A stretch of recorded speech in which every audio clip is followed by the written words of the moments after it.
2021, 2022. Who knows? In global race, China is to seem to be advantageous. Since the country is good at controlling the virus for now, its economic is reopened. Meanwhile, the USA has elections and also has millions of COVID-19 cases. The USA in short term has lots of uncertainties. On 3rd of November, the elections will be held. That means that one uncertainty will be solved with the elections next week. Let us now look to the European Union, the crisis in the European Union. With closing borders, the supranational organization EU has faced several problems. The country started to protect its borders, and this caused the cooperation among the members to stop. In the meantime, countries like Italy, which has faced with COVID-19 very closely, needed help. However, the Union was unable to answer this request. The European Union, we have to say, has no common answer to COVID-19. Each member state tried to survive by its own facilities. Especially the EU members don't want to lock down, like we will have in Germany next week. The reason behind this is about economic problems. If a new lockdown would be applied, millions of euros can be lost for these countries. All over the EU members and the USA, many people are frustrated because of the virus. The virus is a very new thing. They don't know how to handle, and therefore many people don't believe, don't trust. They think that the state, that the government is lying. People started to protest against these lockdowns, especially in Germany, especially in France, in the USA. They are protesting the lockdowns. At the same time, they are protesting the state. These protests will not help to control COVID-19. This is a big problem because thousands of people are meeting, and this will not help to control COVID-19. There are many people, especially in Europe, that have lost their trust in the political system of their countries.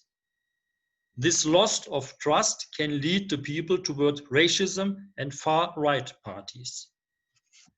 Especially if we look to the EU Parliament elections 2019, we can see that in most of the European Union countries, far-right parties are rising. With COVID-19, the rising will go on in the European Union states.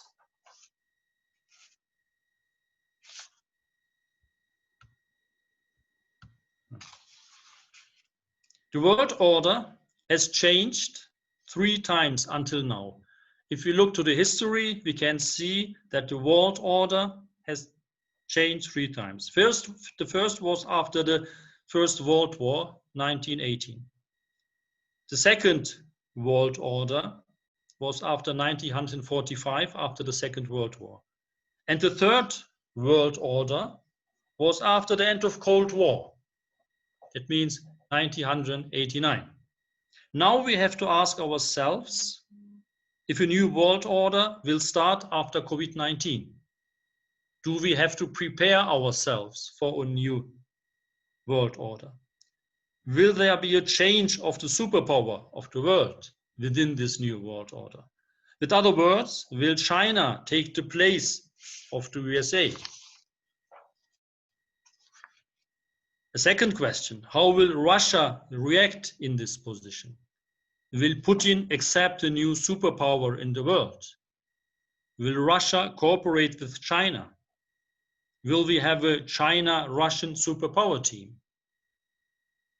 Another question, we have to find answers. Will the EU become a global player in world politics? This is not so easy because it is very difficult to merge 27 countries at once. As you know, the European Union has now 27 participants, and it's very difficult. Will we have a EU in the future? We have to ask. Will we have more Brexits? Perhaps you have also heard about an Itexit from Italy, Frexit from France, Grexit from Greece, and also we heard in Germany a Dexit from the AfD. This has been explained, and therefore we have to see in future if the European Union will stay together, or if we have new steps like the Brexit. What will be the reaction of the United Nations, where 193 states are represented? Can the United Nations find solutions in the COVID crisis?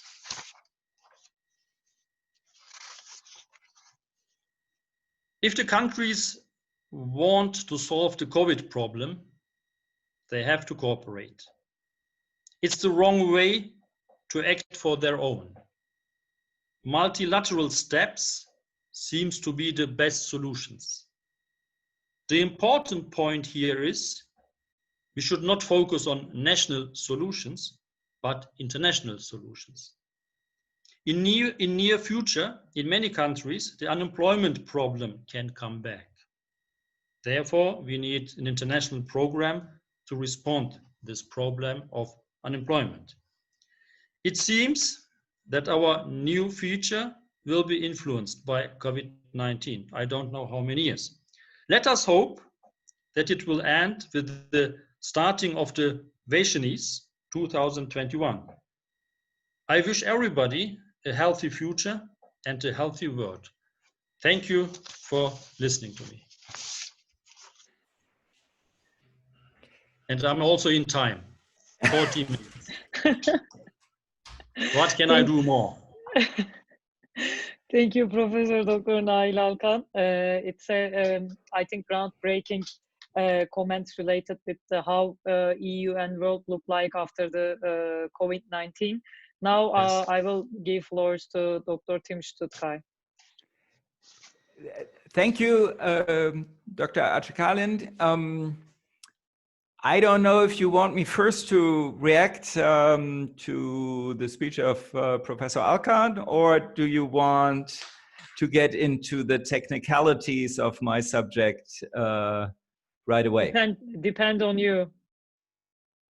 Well, then let's stay with COVID for a minute, and let me give you a little bit of my perspective, because I think Professor Alkan has touched on some very important issues here that obviously are at the forefront of our political debate in all of our countries at the moment. It's, you know, if you flip on the news, it's COVID, COVID, COVID. There's almost nothing else on the agenda. Clearly, the question, who is going to be the hegemon? Is it only going to be one, or maybe more than one? There's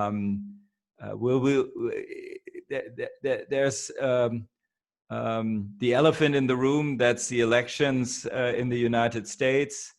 And when Professor Alkan says we will know on November 3rd, I hope we know on November 4th.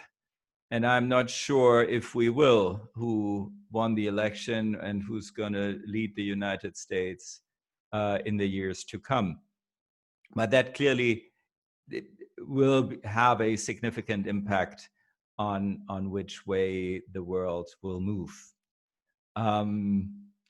The other thing, and that is of particular importance in our fight against COVID, is you know, how are our societies organized? Has a big impact on how we fight the virus.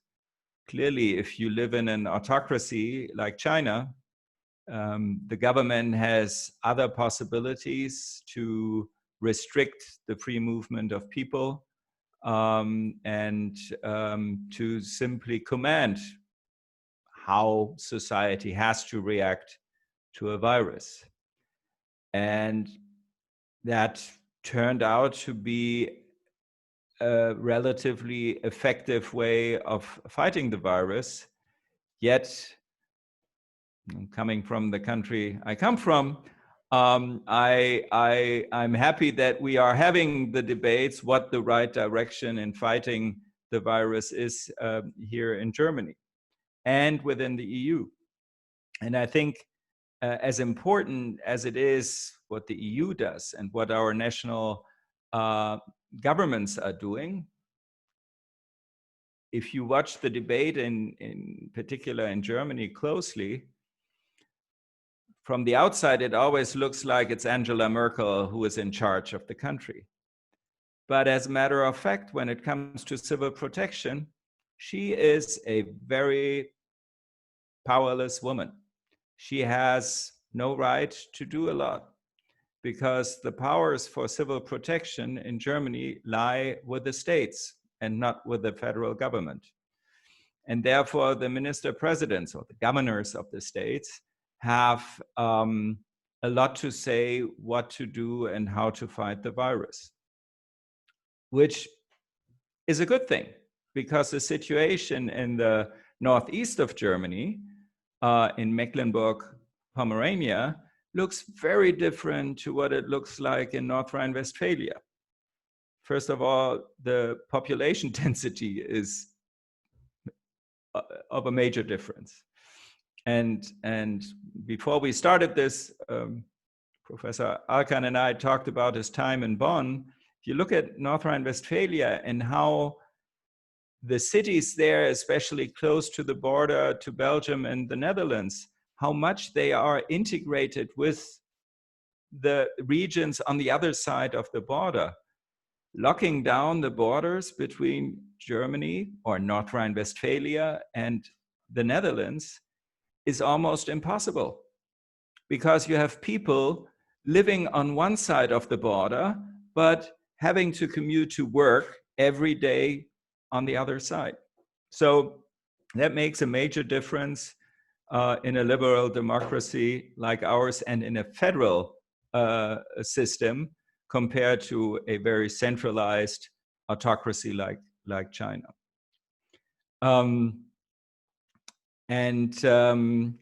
Yeah, so the question is, what role will the EU in the future have in the fight against COVID? And then, of course, with everything that hopefully comes afterwards. And one of the most visible roles the EU has is clearly the allocation of vaccines. We know there's a fight between countries. Everyone wants to be the first and wants to have their hands on the vaccines when they hopefully become available. But at least there, the EU negotiated with the 27 member countries that every country will have equal access, and it's not the large countries and economically stronger ones like Germany have the first rights, and then smaller, less wealthy countries will have to wait and stand in line. So it is going to be interesting to see if that will strengthen the role of the EU, or if the EU will come out of this crisis more toothless than it was before. And maybe one more issue I want to touch upon, then maybe Professor Alkan wants to react, is one thing I thought was missing, and I will touch on that in my part, and that's how much COVID has sped up the process of digitalization of our economies and of our societies.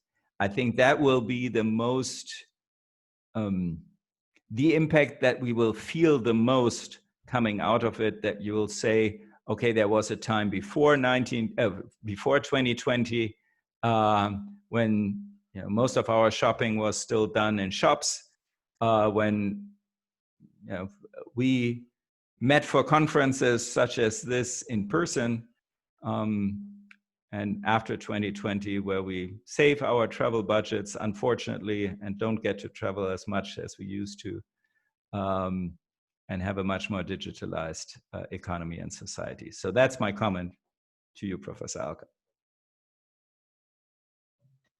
Thank you very much, Tim. I want to hear what you will talk now. Sure. Okay. So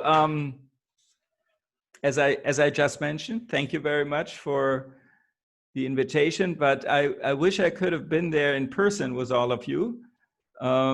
It's, I have to say, less fun this way than it would be if we were all in a room.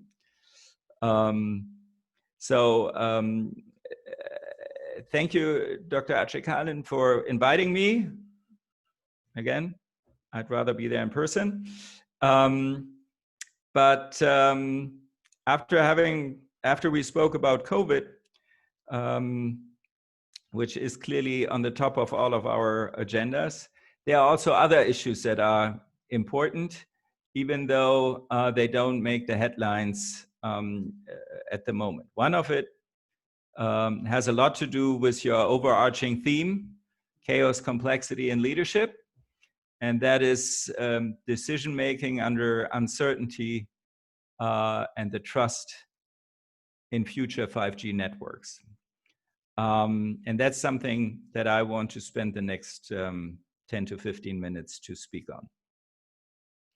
So there has been an evolution of mobile networks. I think all of us can remember when we, for the first time, had a mobile phone, at least the older ones. And also when, for the first time, we had a smartphone. But if we were all in a room, I would now ask you, please raise your hand. Who remembers when we switched from 3G to 4G? So I don't know, in Germany, the 3G, 4G is the American abbreviation. In Germany, we called them UMTS and LTE. Well, who can remember that? I had to look it up. It's about 10 years ago. And to be honest, it didn't feel that great. It wasn't that much of a big thing. Yes, downloading was a little faster when LTE or 4G was available. But it just made using your smartphone a little more fun, but it wasn't groundbreaking. This is going to be different when we switch from 4G to 5G. Because 5G will have a much bigger impact on our economies and on our societies than the switches we saw before. And this is because of three functionalities these networks, these new networks will have. The number one is enhanced mobile broadband. That means pretty much that the network will be faster, way faster than 4G. And that more devices can lock into one cell. So that's the first thing we will notice, that with 5G, you have up to 100 times the speed of what 4G is like. And even with the devices that we have, with the next phone we will buy, you will see the difference. But again, that difference it makes it more fun to use these devices for web conferences, for watching television on your device, but it's not going to make that much of a difference. The second functionality that will be added is massive machine type communication. And that means that much more things will hook up on that net. Not only smartphones, but many small and big machines will be connected to the 5G network. Things that so far were standalone devices that were not connected to the internet. So way more things in our life if you look around your room, will connect to the internet through the 5G network. Sensors in buildings, sensors in networks and machines will do that. And the third functionality that will be added is the ultra reliable and low latency communication. Low latency means the ping, the reaction between the signal going from one device to the net and until it gets an answer, if you will become much shorter. And that has a huge impact for many industries. Autonomous driving. You want your car to react fast if it picks up a signal. E-health. If you are on the countryside where there's no specialist in heart surgery, but you get heart surgery from a machine that is being controlled by someone in Ankara or Istanbul, that makes a difference, the latency there. So all these new industries become possible because of these 5G networks. And for that reason, it will be hugely important what these networks will look like and if we can trust these networks. And Professor Alkan, in his speech, of course, I was sensitive. I heard him speak twice about trust. Once, when he spoke about China. Can we trust China? The other thing is, can we trust our governments? Of course, in his context, when it comes to COVID. But this trust is of major importance also here for my topic. It is trust and security in these networks. Security meaning, of course, when you hook all these things to this new network, you want it to be secure. Secure meaning a status that is usually a function between the outside threat, which you have little control on, and the protection measures that you as a society apply, or we as a society apply to counter these threats. In cybersecurity, security is usually defined by an abbreviation called CIA, and it has nothing to do with the US intelligence service. The C stands for confidentiality, the I for integrity, and the A for availability. And these three factors make a cyber system, a network such as a 5G network, secure. And I'll come back to that in a minute. Now, if we look at the market for 5G, there are actually three main players. One, it's us, the consumers, the businesses that need 5G for Industry 4.0, e-health, autonomous driving, everything. And us for having nicer plans for our devices and our households. More importantly, there's the mobile network operators. To be honest, I tried to look it up. I didn't find the answer of how many MNOs, mobile network operators, you have in Turkey. In Germany, for 4G, we have 3. For 5G, we will have 4 MNOs, mobile network operators. So these are the companies who really build and own a network. And on the other side is, who can be the vendor for the technology needed to build a 5G network? And there we have, at the moment, 5 major players. Number 1, the famous and infamous Huawei from China. Number 2, Ericsson from Sweden. Number 3, Nokia from Finland. Number 4, ZTE from China again. And number 5, a bit as a newcomer, Samsung from South Korea. So as an economist, I say what we are looking at is a market with an oligopoly on the supply side, five suppliers, and an oligopson on the demand side. So very few, in the German case, 4 on the demand side for mobile network operators who need this equipment to buy. So now the big political question is, who are we going to choose to build our next generation mobile networks? And that is a highly political question.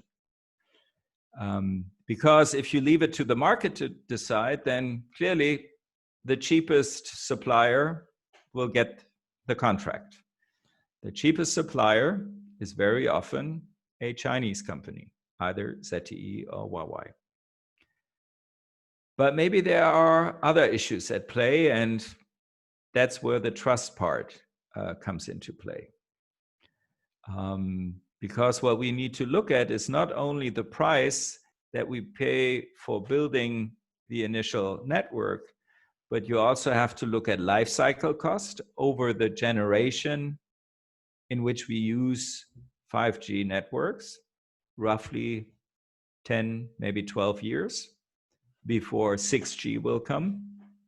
And second, there are what economists call external effects, costs, hidden costs that are important, not for the telecommunication company, but for other parts of society who are not part of the decision whom to choose for building these mobile networks. And because trust, with all the things that we want to connect to these networks, is such an issue, you have to find a variable how to measure trust. And I think one that comes immediately to mind is the rule of law. Because if you violate my trust that I put in you, sort of a safety net, I can bring you to court and I can sue you and I can ask for compensation for the damages that maybe your network has done. So rule of law would be helpful as a quasi variable for trust. And if you look at it, Ericsson and Nokia, or better, Finland and Sweden, are the countries that are ranked in the rule of law index number 2 and number 3 in the world. Only Switzerland is better. So lots of rule of law there. You can sue Ericsson anytime in Sweden, and you get a fair trial for transaction costs that you can deal with. South Korea, it's number 17 out of 128. So still good rule of law there. China, 122 out of 128 countries. And if you think of it, the struggle we have in Hong Kong, the Uyghur question, the South China Sea, there are many conflicts where our trust could be violated, potentially, and we will have to be aware of that when deciding about whom to trust building these networks. And I come to an end with 3 scenarios that are in particular important for Germany and other European countries, because we haven't decided yet. Our telecommunication companies haven't decided, and the government hasn't decided for the regulation around it, whether or not Chinese companies will be able to participate in building 5G networks. One scenario I call the Goldilocks scenario, meaning that even though it is written in the annual report of our domestic intelligence service, how many attacks our industries have to deal with coming and are connected to China. We believe the Chinese government that they will not put pressure on Huawei and ZTE using the ample opportunities 5G networks will have to spy on a country. So we think, so the Goldilocks scenario is, yes, there are these possibilities to do much easier and better espionage, sabotage, and other things, but they won't do it because they say so, they promise, and we trust them. The second scenario is on the other extreme, I call Armageddon. Armageddon is, we have these networks, a lot of things are attached to it, by the way, also government services, security services, and to a certain degree also the military. And we have a large conflict with China, for example, over Hong Kong or the South China Sea. And they have the kill switch. They can say, no guys, we do Stuxnet, you remember the virus that killed for a few years the Iranian nuclear program? We have that, but for your entire economy that is now dependent on 5G networks, we have the kill switch. That would be Armageddon, because that means that would be the lockdown that we are experiencing because of COVID now, but then because of a conflict we have with another state. The third most realistic scenario is this, because clearly after using the kill switch one, it would mean rip and replace the equipment and you rebuild the network without Chinese technology, of course. The more realistic scenario will be something where we will have to spend a lot of resources to control for every software update coming from Huawei and ZTE if they become part of our network, where we have to use a lot of threat intelligence, where we have to spend enormous resources trying to make, again, like the internet, an inherently insecure network somehow secure enough so that we can send our confidential data or important data without being manipulated from A to B. That these costs, these resources, I think need to be taken into account when deciding whom to trust and whom to give the contract to build these networks. And maybe one last thing, because there's, like with COVID, there's light at the end of the tunnel.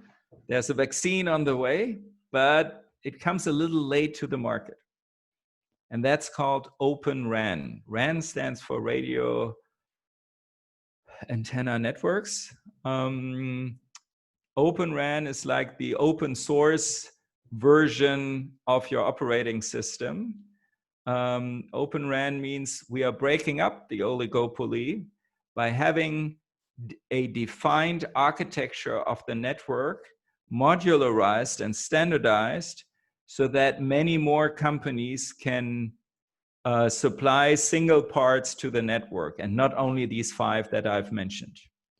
So all of a sudden you can have a Turkish, German, American company who are not able to supply an entire network technology, but that have certain pieces that you need to build these networks. Open RAN is already something that they have used in Japan. Rakuten, the sort of Amazon version of Japan, they have built a network with something like an Open RAN standard. Vodafone has used that principle for a test network in the United Kingdom. And if we hold our breath And again, in the German case, 4 mobile network operators, 1 will be completely new on the market. Open RAN might be a great alternative to the cheap, but in a way untrustworthy suppliers coming from China. So with this maybe a little hopeful scenario, I want to conclude. And I think I did not stay in time as good as Professor Alkan did, but thank you anyway. And I'm here for questions or your comment, Professor Alkan.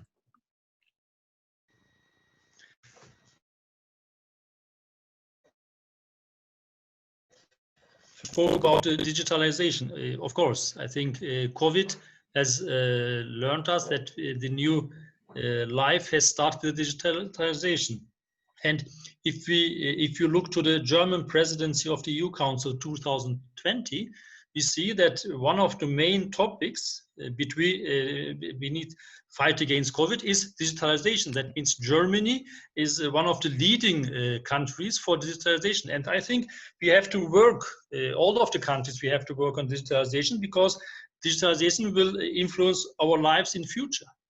As we see, we make now a conference. You are in Potsdam, I am in Ankara, some persons are in Pakistan. I think that is digital, and this we have to improve.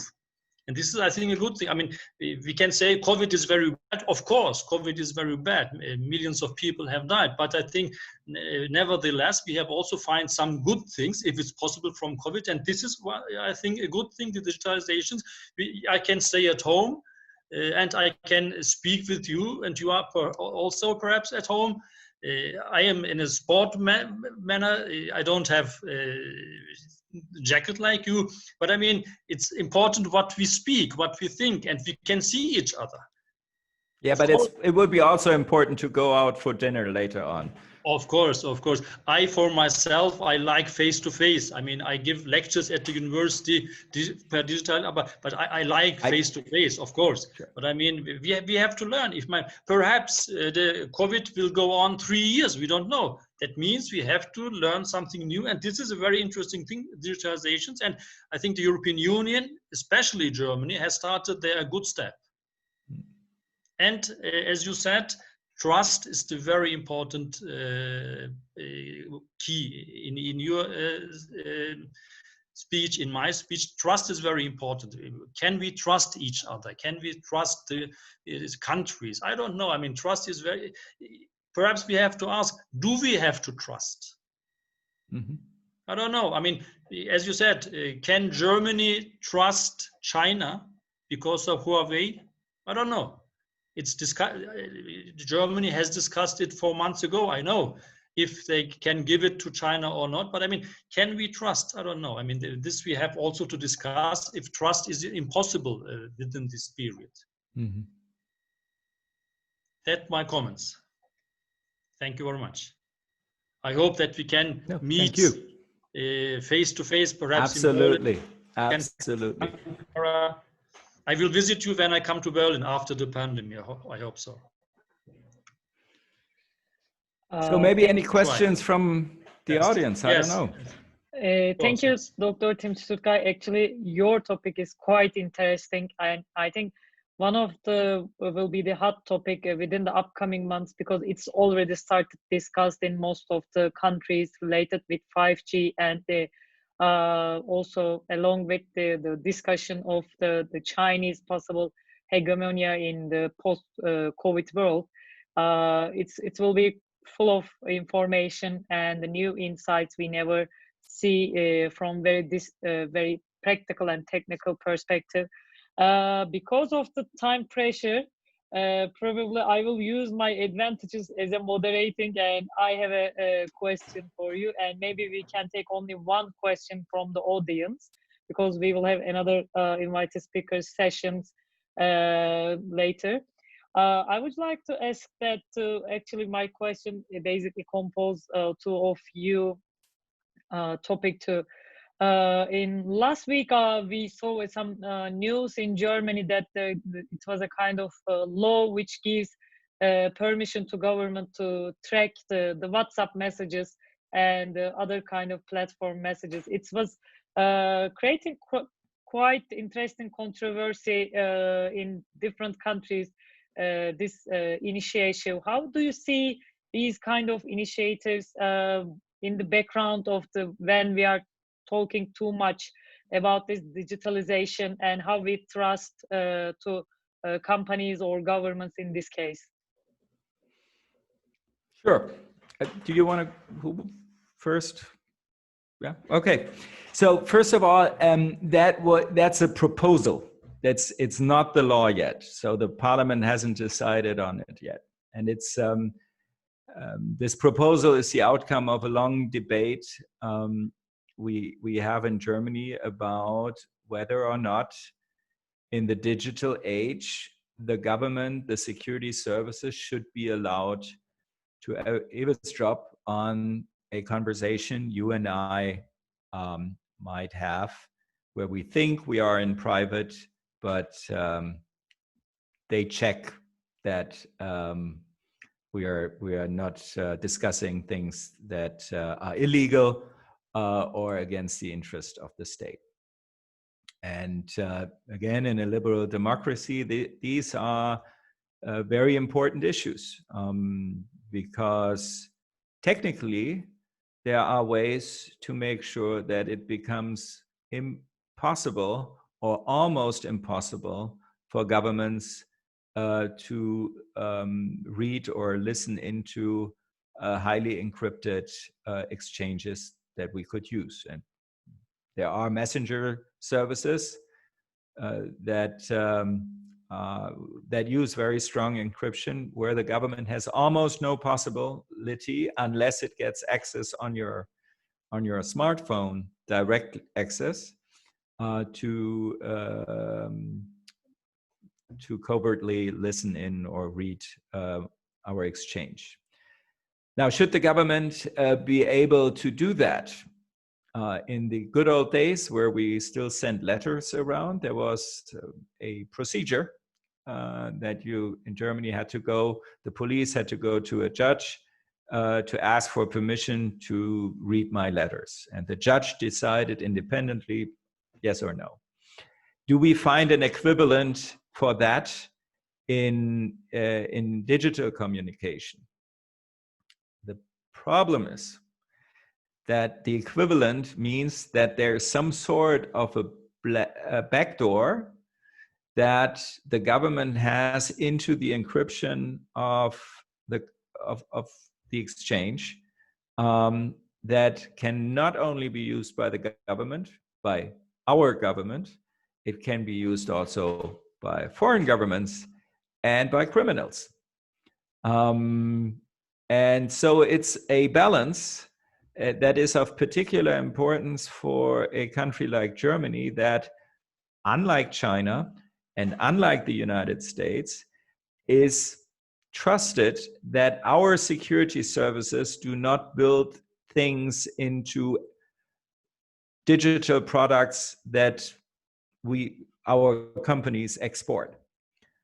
So there are proven cases from the United States and cases from China where you can see that, oh, this software had a loophole, a backdoor. In Germany, no, because the government doesn't have such control over the companies, the private companies, to do that. Should it have that? Well, for us, it's a business argument to sell to Turkey, to other countries, products to say, listen, this is SAP selling you something, not the German government. So no backdoors in there. And it's a fierce debate in Germany. Of course, it's also among human rights activists a very important issue. A journalist having an exchange, or a lawyer with his client, or with someone who's tipping you off, it makes a difference, but it's undecided. Trust is important here. Thanks for the answer. Yes, some words. I think we have a mass of messages on social media WhatsApp, Facebook, and so on. We have also the messages from the people. I don't think that it's possible to check conversations. I think, of course, a state should protect itself against crime, against terrorism. I think it should be that Germany or other states should control persons who are criminals, should protect themselves against terrorists. That they should also be controlled, but not the man on the street. I don't think that this law will get it, and I think it should be used just for persons who are criminals or who are terrorists, not on the street who write a message on WhatsApp or Facebook. I don't think that it will be in near future in Germany. I don't think so. Thanks, Hocam. I guess because of the timing, there won't be any question. We won't have chance to have it.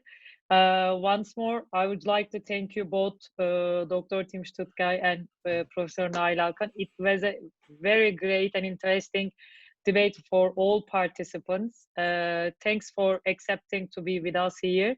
You gave us honor to be here. Inshallah, next year we will be together in face-to-face. Inshallah. Absolutely, inshallah. Inshallah. Have a nice conference. You too. Have a nice day. Thank you. Thank greetings you. Greetings to Berlin. And next time you come, of course, we do the dinner. I will do it. I will do it. Same for you, Schwab. Okay, thank you. Bye. Thank you. Bye. Thank Bye. you. Bye. Bye. Bye. Bye.